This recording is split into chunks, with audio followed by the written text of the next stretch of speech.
Alright, there it is. The Chinese WJQ-308 military shovel. Or is it the WJO-308? I'm really not sure because it says both on here. So, in loose translation, the WJQ-308 military shovel. Now, if you haven't seen the commercial or whatever it is, the video for this that the Chinese made, then you shouldn't be watching this. Go watch that video first. It is funny, and then come back and follow up with this one.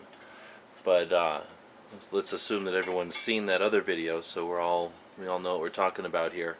This is that shovel. So I guess a little history. I saw this video a while back and thought it was awesome. Just real funny. So I had to find the dang shovel, but I couldn't find it anywhere. Now time went on, and I saw the video a few times, and it seems like a couple of times I went out looking for this damn shovel, never found it. And then obviously the last time in December, I was able to track it down, and it was on eBay. So I don't know what I had my problem with the first times, but it was really difficult to find it, and of course that made it seem a little more elusive. And it was all the more fun to actually finally track one down. Now, it wasn't a real easy purchase. These aren't cheap. At least the only place I ever found them, they were about $80 or something, maybe more. It ended up costing me over 100, or right around 100 for shipping. They claimed they were in the U.S. on their eBay auction, but they weren't, and it took almost a month, and finally showed up from China.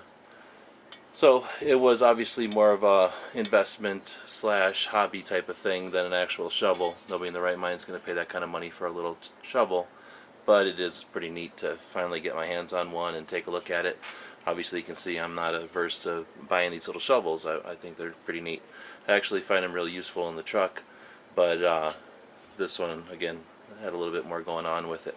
So that's 2 minutes of history on this thing and why we're looking at it. And again, hopefully everybody's seen the video so we know all the uses for this thing. So let's explore it and see what it can do. I'd say my first reactions are it's definitely not worth $100.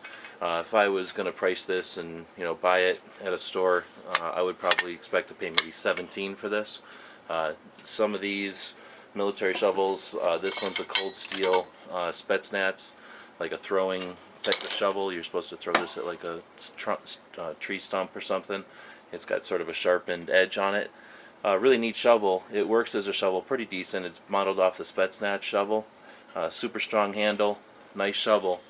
These run like $20. I get those at gun shows for $20. This one, another gun show type of thing. It's a German military shovel. Reason I have this one out, not just because it's a shovel, but I'm going to see if this sheath thing was going to work for this Chinese one. But this one's German. Has the old, this one I'm not real happy with. It's a plastic nut that holds the shovel in either a full extended or this like halfway pick type mode. Now this one does have a bottle or a nail puller, and it has sort of a jagged edge, but I suspect this is more for cutting through roots and underbrush than it is it's not supposed to really act as a saw or anything. So a little bit as reference, this German one, again probably $25 at a gun show, obviously used military condition.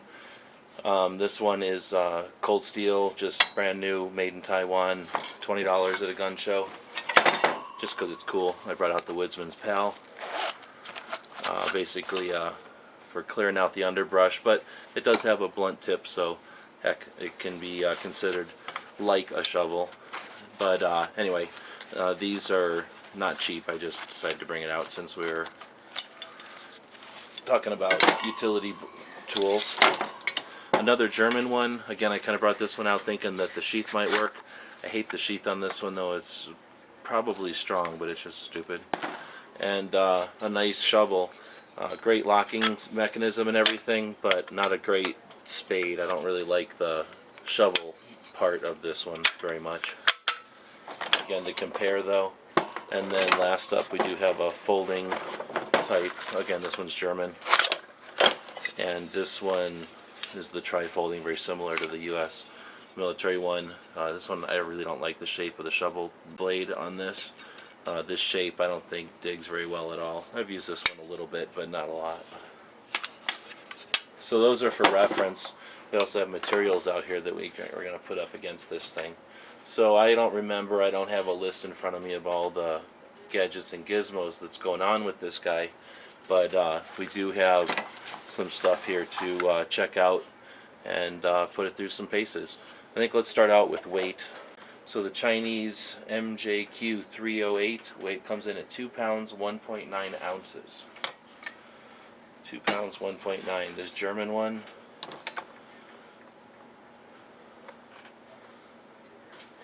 £2 15.3, so quite a bit heavier. It feels a lot more heavier, dense.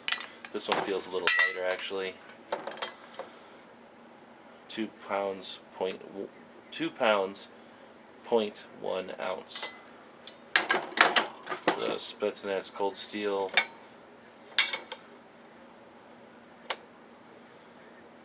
£1 11 ounces. Different because it doesn't fold at all, but it's also a bit stronger. German. It's coming in at 2 pounds 7.5 ounces.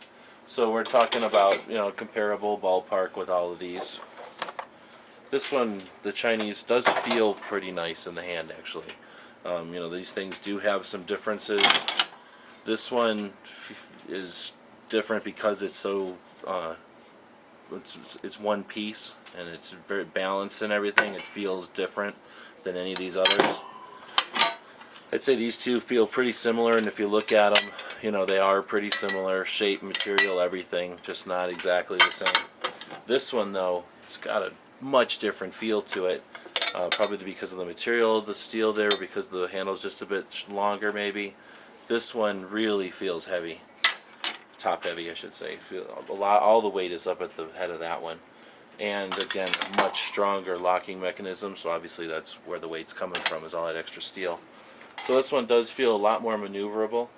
One of the things in the video is that you can use it as a shield if you're getting stabbed a bunch of times. So you know, I checked that out, of course, and you can definitely do it. There's this big giant opening here, and you can definitely grab the shovel while you've got it in the folded position. And just FYI, none of these others will do that. Because of the way they lock, they're not infinitely adjustable. There's no way you're getting your hand in there. And again, there's no way you're getting your hand in here. Now this one, you could loosen it, but then it's just going to flop around and probably hurt your knuckles more than anything. And obviously, not going to work. So, although it might be funny, it actually feels pretty good. And if I, you know, had nothing or this, I would definitely use it. So next up, the hammer. We've got a bit of a hammer place there, and I suspect you could probably use it open, but because there's so much weight up front, it just seems like it wouldn't be great for the tool. So of course I'm going to use it closed, and I'm going to go ahead and screw this into the closed position. I feel that's probably going to be a bit stronger than if I let all the weight go on that one pin. And I think I have a couple of little tacks here. We'll tack these into something. Let's tack them into the handle of this German one. Now, of course, the first thing you're going to realize is, because it's on the back of this blade of the shovel, you need a lot of room.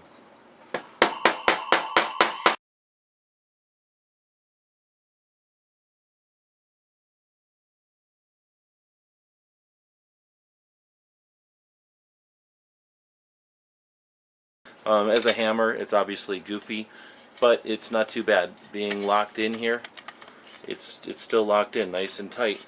And I'm doing it obviously on not a real stable table here, with an odd shaped you know, round piece of material. It is, like I say, hardwood, but I did get both of those in there to an extent. They're not hammered in as much as I'd want to go, but they started to bend, and I didn't want to spend all day doing this. But so let's take a look at the next tool, and that's up in the head here. You can see a bit of a claw hammer. So let's see how that claw hammer works at getting a nail out of a handle there. Well, obviously it wasn't the strongest test for it, but you can see that it would do the job. There's plenty of room there on these small nails, at least, to grab on. It's not going to do delicate work, but on the other hand, it is going to get in there and open up a package or a crate or something like that. a crate of 7.62 by 5.4, or that you might have a strap on. Speaking of a banding strap, this is typical steel strapping material that you'd find on a wooden crate, shipping material. So one of the things they show in the video is them cutting wire and stuff, so I figured if it can cut wire, it should be able to cut this banding. So you can see that the way that the head moves here, it's got some odd shapes, and it kind of relates, or lines up with the shape of the handle in such ways that, although there's no instructions, obviously there's something meant to be going on here.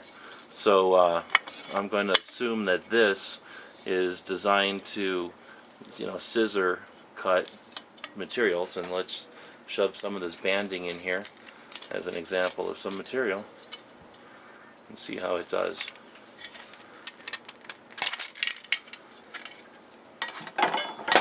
That was fairly awkward because that was the first time I'm trying it, but it definitely took a nice bite out of that banding, and no effect at all to the tool here. Again, it's a little bit awkward holding it there, but let's flip it around to this side.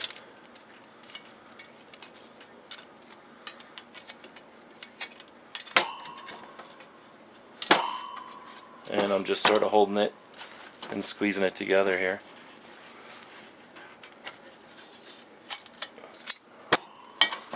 And again, it's probably just a little thin material for it, but it would have definitely opened that crate for you. I can't call it a scissor cut though, at least not the part of the tool that I was using there.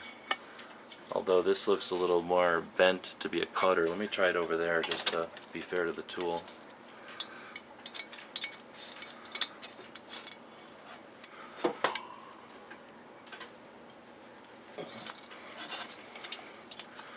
No, it bends it. This material is a little bit too thin. It's just getting, it's not. The tool isn't precise enough to cut something that thin. So let's see if your capitalist money will do any better. So we're gonna stick it into the back here, into this like scissor jaw area.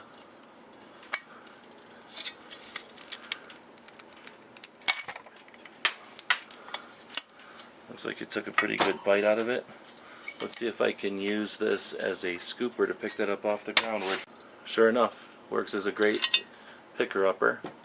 And yeah, it looks like your capitalist coin is no match for the Chinese shovel.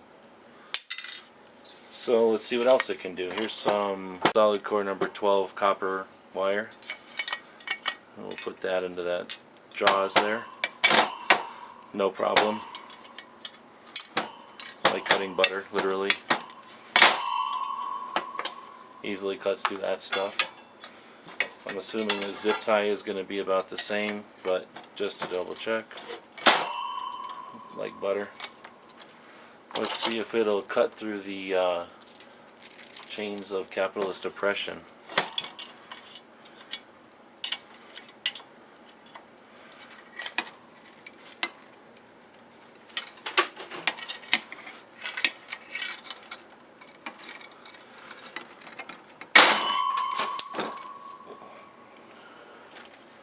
You betcha. Don't try to chain the shovel up. To be honest, I'm a little afraid to be in the same room with it at this point. I don't think anything's going to stop this shovel. I think last up in its cutting test on this hinge, let's go to barbed wire. Of course, I'm using humane barbed wire, but this is the real deal. And let's see how it fares up to the Chinese shovel.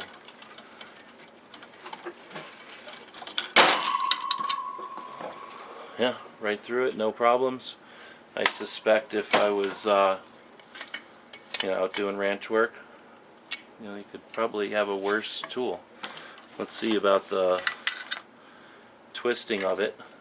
Definitely a place here to grab a bite of the wire. So if you're familiar with how to use this stuff, there's definitely some potential here for doing fencing and whatnot. So yeah, I'm impressed. So far we can see that the hinge tools seem to be working a-okay. So what else do we've got? Let's open it up again. And this is just a screw in, screw out, standard threaded like knob. And then we've got on this side a brass, I guess, bolt or something with a slotted end, and I have no idea what that's for. Now there is this little gizmo here, and it's going to correlate with this piece, and you can see when they come together something's going on there. Now I don't know what that's for exactly, and there's no instructions, but you can see right in here where those two are meeting up to that perfect shape there. That was intentional. There's a piece welded here to do it, and this is definitely cut and designed to be able to do it. So I've got to assume that's for a crimp, a C4 igniter, or a plastique blasting cap. The only tactical reason I could see to put that there. We do have some other tools in the shovel den. We've got a couple of different size wrenches here, which I assume would work just fine. We don't really have anything that is that size here, but they're basically just two different sizes. We've got a bottle opener there.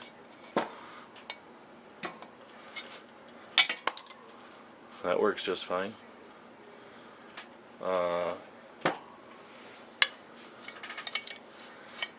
We've got a saw on this side, which actually seems a lot like a kind of a rough hacksaw. So I figure we'll give that a shot. First off, we have a little bit of wood.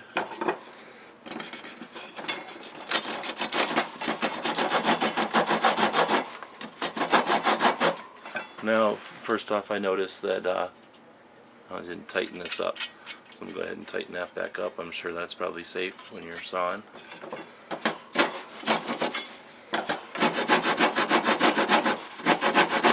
I'm not going to bother cutting all the way through it, but you can see it's making pretty light work of this. This is hardwood of some kind that I'm not even in a vise or anything. So I'm pretty impressed. It's going to rip through that with no problem. Let's get a little bit tougher. There's a piece of PVC with some conduit.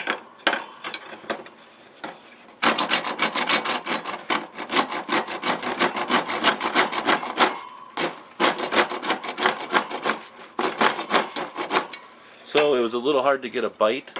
The blade is a bit wide, so I just sort of went in at an angle so that it was only a edge of the blade cutting.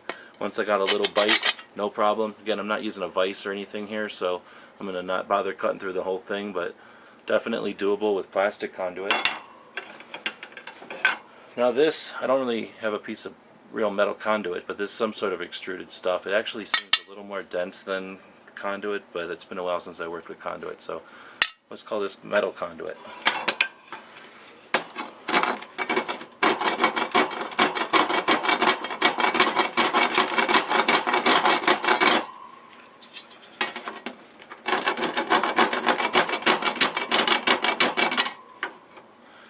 Alright, well, I'm not going to spend all day doing this, but it looks as though I'm trying the same strategy, going in at an angle and then getting some bite there, and it is scraping it up pretty good, but I'm just not having good luck holding this just with my hand.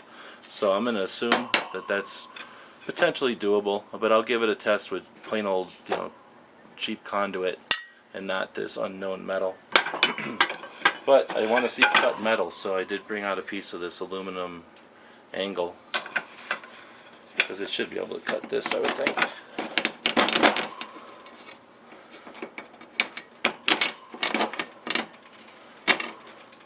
It's not bad. The saw is sort of wiggles back and forth there, and it's not a it's like a unidirectional. It doesn't care if you're pulling or pushing. So we used worse saws actually. It's not pretty. And I don't think I'm going to get through this either. It's definitely going to rip through it. If it even scratched the conduit, it's just going to rip right through the aluminum. I was really curious to see how clean of a cut. I suspect if I really wanted to use this as a saw, I'd probably go in and shave a little bit of one edge down so I wouldn't have to fiddle with it so much and just get right into cutting.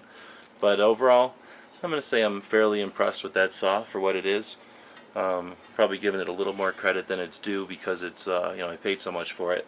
But honestly, I think if you in a pinch, if you needed to, you know, compared to this shovel, you know, this shovel is not at all a saw, and this thing, while it's very sharp, is going to dull at some point and then not be a saw. And obviously that one is just a you know, teeth, like I say, for cutting roots or something. So compared to the other options you got, you know, it's a pretty decent saw. So last up was the cutting lunch up. So let's see what we can do about lunch. Got a banana here, and we've got this edge on this side, which isn't sharp, but it's sharper than, you know, the rest of the metal here. And it's also built up a little bit. I don't know if I can show that real good on the video, but it's not just the edge of the metal, it's built up a little bit to give it some, you know, some amount of blade. So here I am with a, you know, if anybody who's played with a banana before, it's not exactly a ripe banana, so it's pretty soft. And you know, I didn't sharpen this or anything. I don't care if people like the shovel or not, so I'm pretty impressed with that little cutter. I mean, that's doing pretty good work with the banana here. Let's see what I can do to an orange. I don't have a coconut like they used in the video. Not too bad, it ripped a little bit, but again, I've seen knives work worse than this. So I think I'll probably end up with a some orange and beer here as I contemplate how much I like this shovel still. It's painted, so I noticed when I was hammering that that's going to wear off eventually. But otherwise it looks like it could even be like a stainless steel. So pretty impressed. It's got a little bit of an edge here, so if you do need to step on it or hit it with a piece of wood or whatever, you've got something, you know, to heal here. I don't know if I'm missing anything because there's no instructions with it, so I'm going to leave the metal area of the shovel and we'll end up with the wooden part here. There's this weird sticker that says something, and then, like I say, it says WJO on the sticker right in the center there, but it's labeled everywhere else pretty much WJQ-308. Then there's all these numbers and fancy writing that I have no idea what that's supposed to be telling us. We've got a ruler that goes from, I imagine, the heel of the shovel up to 25, whatever these are, meters, centimeters, they're not inches, and then some Chinese writing of some sort down this side. There's a hole going through this way, and for some reason there's a hole in the back, and what I want to know is how come an AK-47 bullet just fits right in that hole so perfectly. What is going on over in China? Anyway, so that's, I think, everything there is to know about the WJQ-308 Chinese shovel. Can do everything and then some.